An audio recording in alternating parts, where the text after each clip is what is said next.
मैं आप सभी माताओं बहनों के चरणों में प्रणाम करता हूं।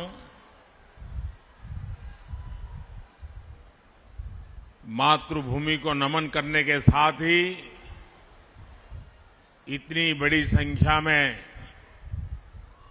माताओं बहनों का आशीर्वाद भी मिले, इससे बड़ा और सौभाग्य क्या हो सकता है। यहां पहुंचने से पहले आज मैं पूरे दिन युवाओं से जुड़े कार्यक्रम में मौजूद था। अभी मैं देख रहा हूं आप सबके चेहरों पर भी एक अलग ही उत्साह, एक अलग ही खुशी मैं देख पा रहा हूं। ये खुशी स्वाभाविक भी है। आपने जिस विश्वास के साथ अपने इस बेटे को, अपने इस भाई को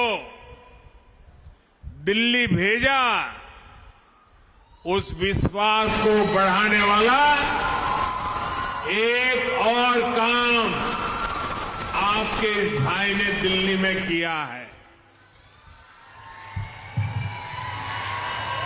नारी शक्ति वंदन अधिनियम, यानी विधानसभा से लेकर लोकसभा तक महिलाओं को प्रतिनिधित्व मिले, प्रतिनिधित्व बढ़े, ये मोदी की गारंटी। ये सपना वर्षों पहले गुजरात की धरती से हमने मिलकर के देखा था। आज उस संकल्प की सिद्धि के साथ मैं आपके बीच आया हूं। खासकर मैं गुजरात की मेरी बहनों से कहना चाहता हूं, हमेशा की तरह इस बार भी आपने रक्षाबंधन पर मुझे ढेर सारी राखियां भेजी थी और हमारे यहां जब राखी मिलती है तो भाई की तरफ से गिफ्ट देने का भी रिवाज है।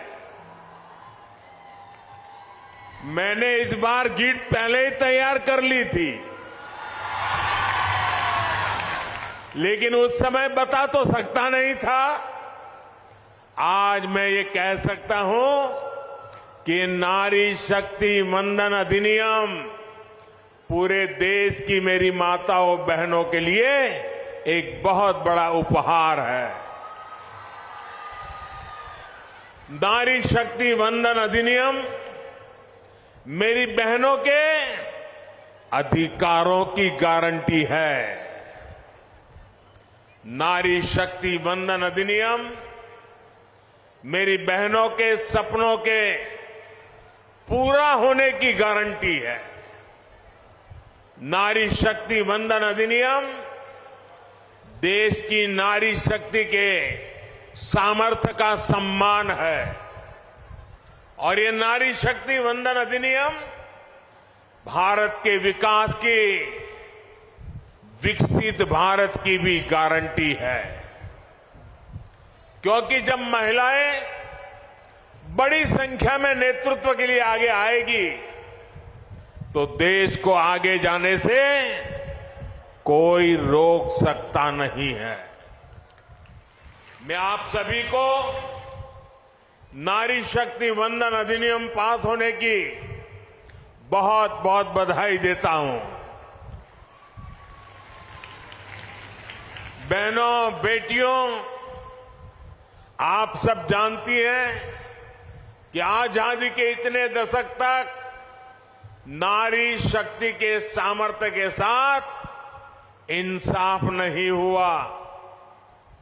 अब आप मुझे बताइए किसी के एक हाथ एक पैर को बांध कर रखा जाए तो उससे आप कितनी उम्मीद कर सकते हैं?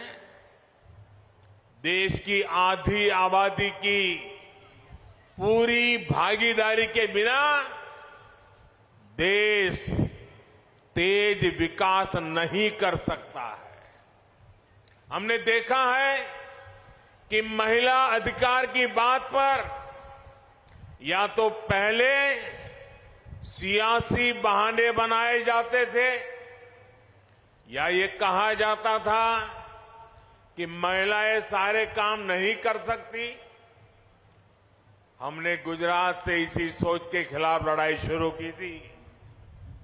गुजरात में हमने परिवार, समाज और स्टेट तीनों स्तर पर महिला सशक्तिकरण की दिशा में कई सफल अभियान चलाए। परिवार में पीने के पानी जैसी बेसिक जरूरत हो, आर्थिक भागीदारी की बात हो या इलाज की चिंता हो, इनसे महिलाएं सबसे ज्यादा प्रभावित होती हैं। हमने एक एक करके ऐसी बहुत सारी योजनाएं बनाई जिससे परिवार में रहने वाले हर महिला का जीवन आसान हो।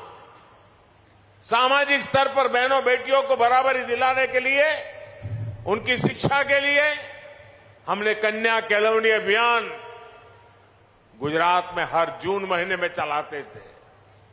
स्टेट लेवल पर राजनीति में और प्रशासन में उनकी भागीदारी सुनिश्चित की गई। गुजरात में स्थानीय निकायों में महिलाओं के लिए 50% आरक्षण की व्यवस्था के बारे में हम सबको पता है। आप में से ज्यादातर बहनें ये भी जानती है कि मैंने हर स्तर पर महिलाओं का प्रतिनिधित्व बढ़ाने के लिए समरस पंचायत ये प्रयोग शुरू किया था। हमने तय किया था कि जिन पंचायतों में प्रधान के लिए महिला के लिए आरक्षण होगा, अगर उस पंचायत में सभी महिलाएं जीत करके आएगी तो उस समरस गांव में हम अतिरिक्त बजट देंगे, अतिरिक्त पैसे देंगे ताकि महिलाओं के नेतृत्व में विकास हो।